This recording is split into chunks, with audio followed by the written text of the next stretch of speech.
Good evening. अरे हम confuse हो गए थे कि गुड मॉर्निंग है कि गुड आफ्टरनून है।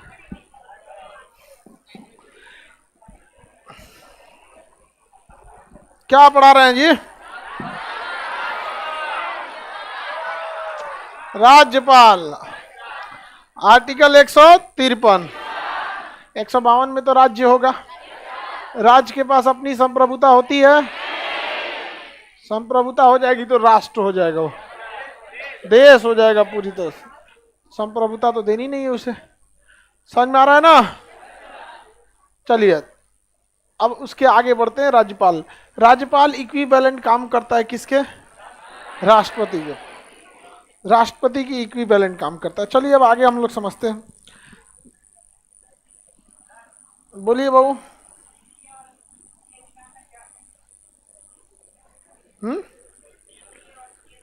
CAG controller and auditor general होता है।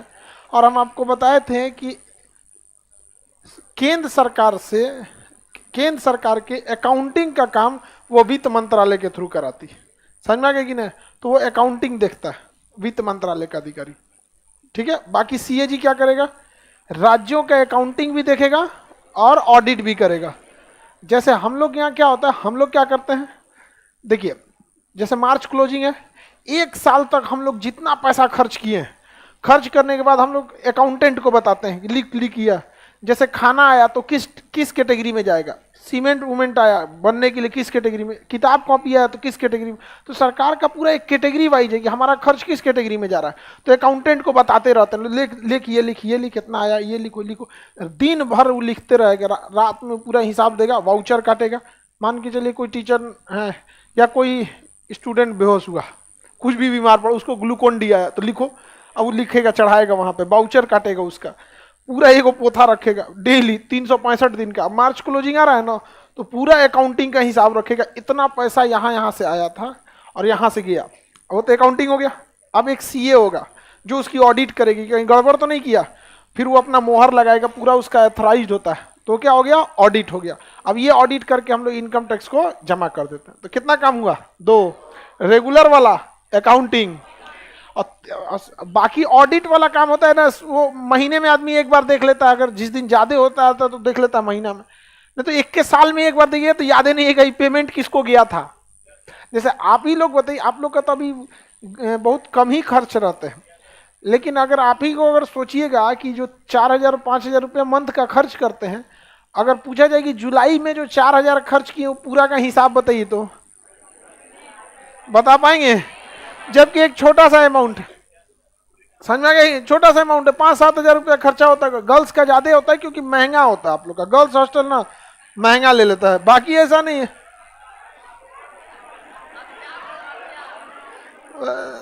तुम लोग का ज्यादा महंगा होता है, आधा खर्चा तो तुम लोग उठे ले रहता है। बात कर रहा है लड़का नहीं, गर्ल्स हॉस्टल थोड़ा सा महंगा होता है, बॉयज की तुलना में थोड़ा सा महंगा होता है, क्योंकि उसमें सेफ्टी उफ्टी भी देखना रहता है, मेंटेनेंस भी ठीक ठाक से रहना चाहिए। लड़का सबका हॉस्टल है, चले यहाँ चलते रहे, हम वहाँ हमेशा गेट पे एक आदमी रहना चाहिए, क्योंकि ध्यान रखना पड़ता है। विस्तार करेगा? अरे बात देखो, कानून बनाना विस्तार कैसे होगा? संघ की कार्यपालिका का विस्तार कब होगा? जब उस विस्तार के लिए कोई ना कोई कानून बनाई जाएगी। ठीक है, कोई कानून बना देंगे तो क्या हो जाएगा? विस्तार हो जाएगा। संघ तो पीछे छूट गया जी। देखो तुम अभी 73-77 का क्वेश्चन पूछ रहा है, 73 और 77। जब हम यहां थे तो हम इस चीज को बढ़ा दिए थे कि नहीं बढ़ा दिए? अब हम आ गए हैं कहां पर? 153 राज्यपाल। अब तुम हमें बैक गियर ले जाके यहां ले जाओगे तो हम क्या करेंगे? मेरी भी मजबूरी समझो, हमको इतने लोग को देखना है, नहीं समझे? अब अगर किसी को अभी मूल अधिकार में दिक्कत आएगा तो हम क्या कहेंगे कि अब हम आपके मूल अधिकार का हनन कर रहे हैं, जाइए। अब हम गाड़ी आगे निकल चुकी है, रीट निकालिए जाके। अब चलिए अब आगे देखते हैं। राज्यपाल बताए, कंपेरेटिवली अध्ययन करते हैं राज्यपाल से थोड़ा सा आगे बढ़ के। देखिए देश के लिए जिस तरह से क्या था, संसद, देश हो गया, यहां क्या हो गया? राज्य हो गया। क्या हो गया? राज्य हो गया। ठीक है, देश के लिए कानून कौन बनाएगा? संसद बनाएगी। कौन बनाएगा? संसद के कितने सदन? लोकसभा, राज्यसभा। सदन कितने? 2 ही होते हैं। आप बताइए अंग कितने? 3। राष्ट्रपति तीसरा अंग हो गया, बहुत महत्वपूर्ण अंग है। उसी तरह यहां कौन कानून बनाएगा? विधानमंडल। विधानमंडल। माइक को क्या हुआ जी? विधानमंडल। विधानमंडल के कितने हिस्से होंगे? 2। विधानसभा और और इधर राज्यपाल। लेकिन क्या राज्यपाल के पास वास्तविक शक्ति है? वास्तविक शक्ति बताओ तुम। हाँ, तुम ही को पूछ रहे हैं। हाँ, राज्य की वास्तविक शक्ति किसके पास होती है? बीच में कोई नहीं बोलेगा, बस वही बोलेगी पोलियो ड्रॉप। हाँ, मुख्यमंत्री। और देश की? प्रधानमंत्री। ठीक है, अब इनकी कंपैरेटिवली अध्ययन कर ले। संसद इक्विवेलेंट विधान। यहां जाने के लिए लोकसभा के लिए आयु 25 साल, तो विधानसभा के लिए भी 25 साल होना चाहिए। लोकसभा 5 साल के लिए, विधानसभा भी 5 साल के लिए। लोकसभा जनता द्वारा चुन के जाता है, विधानसभा भी जनता द्वारा चुन के जाता है। लोकसभा 5 साल से पहले भी भंग हो सकता है, विधानसभा भी 5 साल से पहले भंग हो सकता है। प्रधानमंत्री किधर बैठते हैं? लोकसभा। मंत्रिमंडल किधर बैठेगा? लोकसभा। अतः राज्य में मुख्यमंत्री किधर बैठेगा? विधानसभा। राज्य का मंत्रिमंडल विधानसभा। यह भंग हो सकता है, अतः इसे अस्थायी या निम्न सदन। तो यह भी राज्य में भंग हो सकता है, अस्थायी या निम्न सदन। इधर जाने के लिए 30 साल, तो इधर भी आने के लिए 30 साल। बताइए क्या इस राज्यसभा में जनता वोट डालती है? नहीं, जनता वोट नहीं डाल। अतः इसे अप्रत्यक्ष सदन। कौन सा सदन? तो विधान परिषद को भी अप्रत्यक्ष सदन, विधान परिषद भी अप्रत्यक्ष सदन होता है। मतलब दोनों का मिलकर है काम करना, किसी को कोई दिक्कत नहीं ना। अब एक एक करके आगे बढ़ते हैं। राज्यपाल में किसी को प्रॉब्लम नहीं, काम बस ऐसे नाम के लिए बैठा दिया गया राज्यपाल। देखिए राज्यपाल के पास एक ऐसा पावर होता है जो राष्ट्रपति के पास नहीं होता। राज्यपाल के पास जब कोई विधेयक पास होके जाता है ना, तो राष्ट्रपति की तरफ वीटो भी लगा सकता है। लेकिन राज्यपाल के पास एक एक्स्ट्रा पावर ये है कि वो विधेयक को संरक्षित रख लेता है, जिसे कहता है कि हम इसे केंद्र सरकार के पास भेजेंगे ताकि वो जांच करे। लेकिन राष्ट्रपति के पास जब विधेयक जाता है तो या तो वीटो करो या तो लौटाओ। अब वो किसके लिए रखेगा? यूएनओ भेजेगा? तो उसके लिए भेजने वाला कोई है ये नहीं, वो सुप्रीम है देश का, तो वो कहीं नहीं भेज पाता है। बाकी राज्यपाल की शक्तियां सेम रहते। उसके बदले यूज कौन करता है शक्तियों को? मंत्रिमंडल। मुख्यमंत्री और मंत्री। मुख्यमंत्री को दिया जाता है, मुख्यमंत्री के हिसाब से अन्य मंत्रियों को डिसाइड कर दिया जाता है। और ये मुख्यमंत्री बनिए, अगर आप प्रधानमंत्री या मंत्री बनना चाहते हैं तो बिना संसद के सदस्य बने 6 महीने तक क्या हो सकते हैं? मंत्री। तो राज्य में भी आप 6 महीने तक बिना विधानसभा का सदस्य बने भी क्या हो सकते हैं? मंत्री। तो ये थोड़ा सा कंपैरेटिवली आपको ध्यान समझ में आ रहा है कि नहीं आ रहा? हर राज्यों के पास अपनी अपनी क्या है? विधानमंडल। क्या है? विधानमंडल। लेकिन देश में संसद तो क्या है? एक ही है, विधानमंडल तो अलग अलग है। हम इधर की ओर चले। इससे पहले राज्यपाल बढ़ा दिए थे आपको, कितने से चालू हुआ था? 153। 153। देखिए 153 शॉर्टकट क्या था? रकानी कायोसस। रकानी कायोसस। रकानी कायोसस। कितने से चालू हुआ था? 153। 153, 54, 55, 56, 57, 58, 59।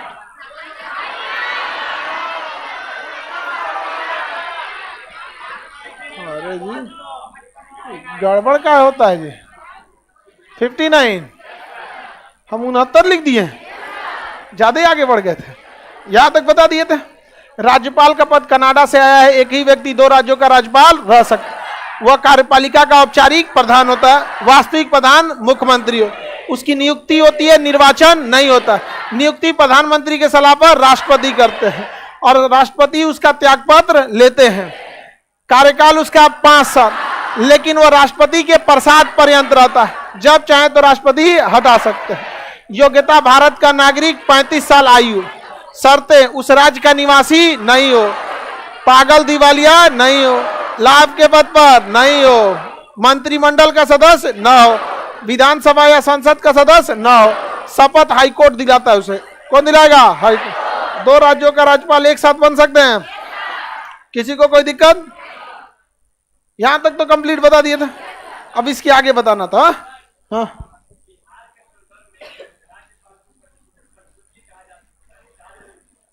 तुम ये कहां से क्वेश्चन लेके आ रहे हो, नहीं समझ में आ रहा है। इनका क्वेश्चन सुनिए ध्यान से करें।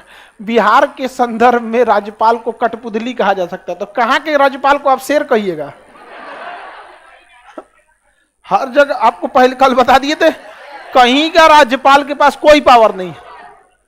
सरोजनी नायडू जो भारत की पहली राज्यपाल थी, साथ में पहली महिला राज्यपाल थी, और भारत के सबसे बड़ी विधानसभा को उन्होंने कंट्रोल किया था, उत्तर प्रदेश के 403 विधानसभा जो सबसे बड़ी। उन्होंने कहा कि राज्यपाल सोने के पिंजरे में बंद एक पक्षी है, चिड़िया है। तो आप केवल, आपको बिहार से ऐसा क्या लग रहा है? कहां का राज्यपाल के पास इतना पावर देख रहे हैं आप? कहीं नहीं। बस वो अपने विवेक का प्रयोग तभी करेगा जब वो विधेयक को संरक्षित कर लेगा। और कल हम इस चीज को बताए थे, वो केंद्र की सरकार के इशारे पर ज्यादा काम करता है, न कि वो केंद्र के हिसाब से। केंद्र में जिसकी सरकार है उसी की भाषा बोलता है, याद रहेगा ना।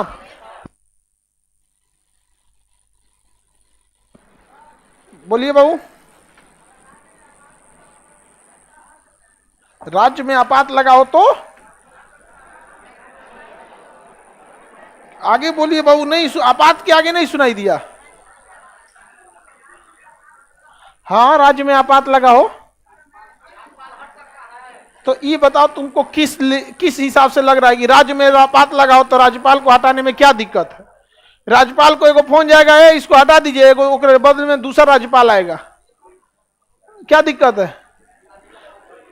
इसका मतलब आप दिमाग नहीं लगाएं।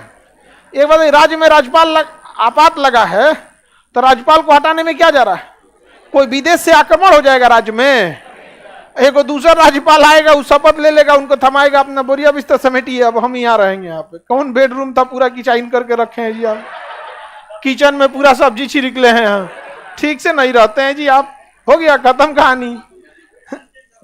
उसमें क्या दिक्कत है? राज्यपाल चेंज हो जाए, कोई बहुत बड़का चीज है? देखिए, जिसको जनता ने नहीं चुना है, देश उसे बड़ी जल्दी साइड कर देता है।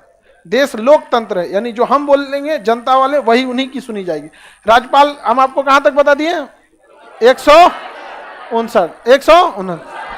अच्छा, हमें सारे बड़े पद पर एक एक्स्ट्रा अनुच्छेद छोड़ दिया जाता है और कह दिया जाता है कि राज्यपाल वह कार्य को भी करेगा जिसकी चर्चा इस संविधान में नहीं है।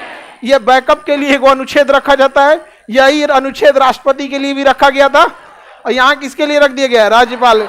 160 में कह रहा है कि राज्यपाल उन कर्तव्यों का भी पालन करेगा जो संविधान में नहीं है। ये बुक कहां से मिल गया आपको? अरे ये आपको पीडीएफ फॉर्म में आपको भी है, और ऐसे बुक फॉर्म में यहां पे भी है, ठीक है? ये पीडीएफ फॉर्म में है। राज्यपाल कौन होता है?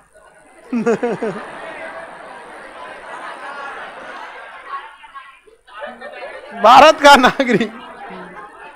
तो गवर्नर के पास पावर ज्यादा है या नहीं है? अब आर्टिकल 161, राज्यपाल यानी गवर्नर फांसी की सजा को छोड़कर और सैन्य न्यायालय की सजा को छोड़कर बाकी सजा को माफ कर सकते। लेकिन क्या सैन्य न्यायालय की सजा माफ कर पाएगा? कोर्ट मार्शल को माफ कर पाएगा ना? केवल और केवल नॉर्मल सजा को माफ, अगर किसी को आजीवन कारावास है उसको माफ कर सकता है। लेकिन हम आपको जब केंद्र में पढ़ा रहे थे भाग 5, तो आपको पढ़ाए थे कि राष्ट्रपति भी इसको माफ करते हैं, तो गृह मंत्रालय से रिपोर्ट मांगते हैं। गृह मंत्रालय कहता है नहीं, इसको छोड़ दीजिए, फांसी उसी मत लगाइए यहाँ पे, तो छोड़ दिया जाता है, और नहीं तो उसको ऐसे ही सड़ने दिया जाता है। ऐसे भारत में राज्यपाल भी यही कर सकते हैं, अपराधियों को छोड़ सकते। कई बार अपराध ऐसे हो जाता है ना, गुस्से में आके क्या हो जाता है? अपराध हो जाता है। कई को आदतन अपराधी होते हैं सब, तो उसको रिपोर्ट लगाया जाता है कि गृह मंत्रालय द्वारा कि ये कई बार अपराध कर चुका है, ये आदतन अपराधी है। और कई बार इंसान ना आदतन अपराधी नहीं रहता, उसके सामने ऐसा हो जाता है कि दूसरे को मार देता है।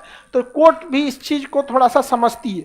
तो जैसे मान के चलिए आप आदतन अपराधी हैं, एक बार डकैती किए थे, कहीं चोरी किए थे, किसी को धमकी दिए थे, किसी के घर लूट लिए थे और किसी का मर्डर कर दिए, तो आपको पक्का फांसी सुना देगा वो। लेकिन आप पहली बार गए, किसी को इससे पहले कोई अपराध नहीं किए, मर्डर कर दिए, तो जज को लगेगा कि आदतन अपराधी नहीं है, लेकिन गलत काम तो किया है, छोड़ेंगे क्या लिए? छोड़ेंगे तो कोनो मार के चल जाएगा, जनसंख्या का समस्या नहीं रहेगा। सीरिया में देखिए ना, कहीं जनसंख्या की समस्या, डेली 5 लाख 6 लाख साफ हो रहा है सब। यूक्रेन में अगले कई साल तक जनसंख्या की कोई समस्या नहीं आने वाली है। अफगानिस्तान में आधा तो तालिबान वाला साफ कर दिया। आगे बढ़ जाए तो 161 में क्या है? दया याचिका, मर्सी अपील। मर्सी मतलब दया, अपील, मर्सी अपील। किसका मर्सी अपील? राज्यपाल। लेकिन 72 में क्या है? राष्ट्रपति की दया याचिका। जब हम राष्ट्रपति से क्या मांगते हैं? दया याचिका। लेकिन 161 में राज्यपाल का दया याचिका, तो हम यहां के भी राज्यपाल से मांग सकते हैं। लेकिन यह राज्यपाल माफ करे या ना करे, अब ये किससे रिपोर्ट मांगेंगे? गृह मंत्रालय। किसके पास है? गृह मंत्रालय। तो गृह मंत्री अवेलेबल है तो गृह मंत्री से, नहीं तो मुख्यमंत्री ही गृह मंत्रालय का पावर रखता है। मुख्यमंत्री के बाद राज्य का सबसे पावरफुल पद गृह मंत्रालय आता है। सारे अधिकारी किसके अंडर आते हैं? गृह मंत्री। पुलिस, रिजर्व पोस्ट सब किसमें? गृह मंत्री। और उधर प्रधानमंत्री के बाद सबसे बड़ा पावर गृह मंत्री के पास। किसी को कोई दिक्कत? आगे बढ़ जाए, आगे बढ़ जाना। 161 में किसी को दिक्कत नहीं है। 162 किसी काम का नहीं है। राज्य की कार्यपालिका शक्ति का विस्तार, एक्सटेंड कर देगा राज्य की कार्यपालिका शक्ति को। राज्यपाल को लगेगा नहीं, एक और अधिकारी नियुक्त कर देते हैं, डीएमएसपी के बगल में एक और नया टाइप का बना देते हैं, तो विस्तार कर सकता है? नहीं कर सकता है। तो इसमें कोई बहुत बड़ा नहीं। 63, 163, 164 ये आ गया आपका किसके बारे में? मंत्रिमंडल। और इसमें क्या है बहू? विस्तार। किस चीज का विस्तार? कार्यपालिका शक्ति का विस्तार। 163, 164। देखिए, राष्ट्रपति को सहायता एवं सलाह देने के लिए क्या होगा? एक मंत्रिमंडल होगा। क्या होगा? मंत्री परिषद। क्या होगा? मंत्री परिषद। और इस मंत्री परिषद का हेड कौन होगा? सीएम। और इस सीएम के सलाह पर राज्यपाल अन्य मंत्रियों की क्या करेंगे? नियुक्ति करें। अन्य मंत्री की नियुक्ति करेंगे। तो बताइए, किसी राज्य में प्रधान कौन व्यक्ति के पास कौन मंत्रालय जाएगा, ये कौन डिसाइड करेंगे? लेकिन उस मंत्री को शपथ कौन दिलाएगा? राज्यपाल। अच्छा, सुबह में शपथ दिलाएं और शाम को मुख्यमंत्री का मन कहा कि ना, गलत हो गया, इनको दूसरा मंत्रालय देने लायक है, तुरंत राज्यपाल को फोन करेंगे, उनको भगा दीजिए और दूसर को लगाइए। यहाँ पे दूसर को लगा देंगे। इसका मतलब यह हुआ कि मंत्री राज्यपाल के प्रसाद पर्यंत काम करते हैं, जब तक राज्यपाल की इच्छा है कहने के लिए, जबकि वास्तविक रूप से वह किसके इच्छा अनुसार? सीएम। लेकिन जब संविधान पूछेगा तो आपको वही बोलना पड़ेगा जो लिखा है। तो मंत्री किसके प्रसाद पर्यंत? राज्यपाल। और केंद्र में मंत्री किसके प्रसाद? राष्ट्रपति के प्रसाद। लेकिन सारा पीछे से गेम किसका होता है? प्रधानमंत्री। और राज्य में मुख्यमंत्री। किस मंत्री को कौन विभाग दिया जाएगा ये कौन डिसाइड करेगा? सीएम। लेकिन ऐसे आप ऑन पेपर क्या लिखेंगे? राज्यपाल। राज्यपाल समझ में आ गया कि नहीं? राज्यपाल का कुछ खास पावर नहीं होता। आगे बढ़ जाए। हाथी का दांत, बाहर वाला दांत हाथी का दिखाने के लिए, उससे खाना नहीं खा पाता है। आगे बढ़ जाए तो बताइए, मुख्यमंत्री और राज्य का मंत्रिमंडल किसमें है? 163। अन्य मंत्री, अब आप इतना पढ़ने के बाद आप खुद से इतना लगा सकते हैं कि राज्यपाल मुख्यमंत्री का क्या पावर होगा। राज्य की वास्तविक कार्यपालिका किसके हाथ में? मुख्यमंत्री। सारे विभाग डायरेक्टली किसके अंडर में? मुख्यमंत्री। सारे मंत्री किसके अंडर में? मुख्यमंत्री। यदि मुख्यमंत्री की मृत्यु या त्यागपत्र हो जाता है तो सारे मंत्री को त्यागपत्र देना होता है, लेकिन चुनाव दोबारा नहीं होता। तो दोबारा चुनाव तभी होगा जब बहुमत खत्म हो। बिना बहुमत खत्म चुनाव तो नहीं हो सकता। तो अन्य मंत्री इन लोग की यहाँ पे चर्चा है। यही चर्चा तो हम लोग देखे तो लोग अनुच्छेद 74 और 75 में याद है, राष्ट्रपति को सहायता एवं सलाह देने के लिए एक मंत्री परिषद होगा। क्या होगा? मंत्री परिषद। और इसका प्रधानमंत्री। और 75 में अन्य मंत्री। 75 में अन्य मंत्री। ये हम लोग केंद्र में नहीं देख लिए थे। और इसके जस्ट बाद हम लोग 76 में देखे थे अटॉर्नी जनरल। अटॉर्नी जनरल जो इन मंत्रियों का केस लड़ेगा, इन मंत्रियों के लिए कानून की समीक्षा करेगा। तो जस्ट इसके बाद 165 में एडवोकेट जनरल। क्या होगा? Advocate general. कौन होंगे? Advocate general. बताइए, राज्य सरकार का परमानेंट वकील कौन होता है? Advocate general. केंद्र सरकार का परमानेंट वकील अटॉर्नी। केंद्र सरकार में मुकदमा ठोक देंगे, हर जगह जाके लड़ेगा कौन? एडवोकेट। किसी भी राज्य में लड़ेगा एडवोकेट। उसकी योग्यता सुप्रीम कोर्ट। अटॉर्नी जनरल की योग्यता सुप्रीम, एडवोकेट जनरल की हाई कोर्ट के बराबर जो योग्यता होती है एडवोकेट जनरल को हिंदी में कहते हैं महाधिवक्ता। महाधिवक्ता क्या कहेंगे? महाधिवक्ता। किसी को कोई दिक्कत? महाधिवक्ता। क्या महाधिवक्ता किसी भी जिला में जाके केस लड़ सकता है? हर जिला में जाके लड़ सकता, क्योंकि उसकी योग्यता किसके बराबर होती है? High court. हाई कोर्ट के बराबर होती है। वकील रखना ही पड़ेगा। एक आदमी हाई कोर्ट में खुदे बहस करने लगे थे, तो जज भी बहुत सॉफ्ट होते हैं, लोग कहे कि ठीक है बहस कीजिए। अब वो अंकल जी जज से मुंह लगा लिए, समझ में आया? तो वो जज साहब से मुंह लड़ा लिया यहाँ पे। तो जज साहब उसको समझाए कि देख बाबू, आप हैं सीनियर, हम आपसे इज्जत से बात कर रहे हैं, लेकिन अगर आपको कोई बीमार पड़ जाएंगे